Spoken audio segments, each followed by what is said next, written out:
E aí, pessoal, tudo certo? Olha, quem está na batalha dos concursos sabe muito bem que um dos nossos maiores adversários, às vezes, mora aqui, ó, na nossa própria mente. Hoje, a gente vai conversar sobre duas técnicas muito poderosas para finalmente domar esses pensamentos, aumentar o foco de verdade e, claro, render muito mais nos estudos. Bora lá? E aí, se identificou com essa frase? Pois é, essa é uma das queixas que eu mais escuto por aí. Parece que a mente simplesmente não desliga, né? Fica numa agitação que impede a gente de concentrar. É uma luta real, diária. Mas ó, a boa notícia é que tem solução sim. E para a gente entender bem esse problema, existe uma analogia que é sinceramente perfeita para descrever esse estado. É o conceito da mente de macaco. É exatamente isso, não é verdade? A gente senta para estudar direito administrativo todo focado e, de repente, o pensamento já pulou para a conta que tem que pagar, para o que aconteceu na série, para o almoço de domingo. É uma agitação sem fim que simplesmente rouba o nosso foco. A imagem fala por si, né? Cada macaquinho desses é um pensamento, saltando de um lado para o outro sem controle nenhum. E a sacada aqui é a seguinte: o objetivo não é tentar parar os macacos, o que é quase impossível. A meta é aprender a acalmá-los, a diminuir a agitação para a gente conseguir direcionar a atenção para o que realmente importa. E aqui vem a melhor parte de todas. Ninguém está condenado a viver com essa mente agitada para sempre. O nosso cérebro é como um músculo, de verdade. Quanto mais a gente treina o foco, mais forte ele fica. Concentração não é um dom, pessoal, é uma habilidade que pode e deve ser desenvolvida. Então como é que a gente começa esse treinamento? A primeira técnica é um exercício fundamental para a gente começar a colocar a ordem na casa, sabe? Para acalmar essa bagunça interna. É muito simples.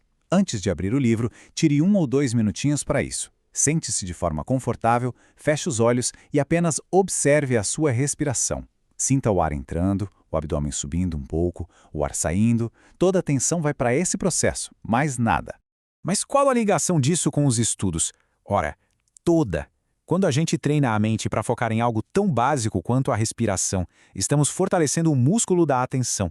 E essa habilidade, essa força, a gente transporta direto para a leitura, para as questões. É um treino de concentração puro. E o melhor de tudo, o custo-benefício é imbatível. Leva só uns 2 minutos, não custa 1 centavo sequer e o impacto na sua capacidade de concentração pode ser, olha, gigantesco. Ok, beleza. A mente está mais calma, o ruído diminuiu, mas aí surge outro inimigo clássico do concurseiro: a inércia. Aquela dificuldade enorme de simplesmente dar o primeiro passo e começar a sessão de estudos. Quem nunca? Reconhecer essa barreira é o primeiro passo. E não é falta de vontade ou corpo mole. É uma resistência natural que o nosso cérebro tem a tarefas que exigem muito esforço.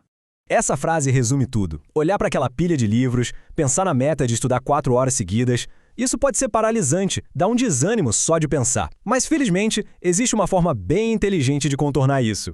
E a solução se chama tiros de concentração. É uma técnica que muda completamente a nossa percepção do esforço e torna o início da tarefa muito mais fácil. Então, esquece aquela ideia de estudar por horas a fio, num ritmo lento, parando toda hora para checar o celular. A proposta aqui é o exato oposto. São períodos curtos, de altíssima concentração e com 0 distrações. A psicologia por trás disso é poderosa. A meta estudar por 4 horas parece uma montanha enorme. Agora, a meta estudar com foco total por 20 minutos? Isso parece um pequeno degrau, algo totalmente gerenciável. E é isso que quebra a barreira da procrastinação. Para colocar em prática, basta uma ferramenta simples, um cronômetro. Programe 20, 25, 30 minutos. Durante esse tempo, o compromisso é total. Celular longe, redes sociais fechadas, foco absoluto na tarefa. Quando o tempo acabar, faça uma pequena pausa. E depois é só começar o próximo tiro. Agora, vamos juntar as duas peças. Como é que essas duas técnicas se conectam para criar um hábito de estudo que seja realmente eficiente e, mais importante, sustentável? E aqui está a fórmula. Primeiro, a gente usa a respiração para acalmar a mente de macaco. Depois, a gente entra com os tiros de concentração para vencer a inércia. É a combinação dessas duas práticas que constrói, dia após dia, um hábito de estudo sólido e a prova de distração. Agora que as ferramentas estão aí, o mais importante é a aplicação.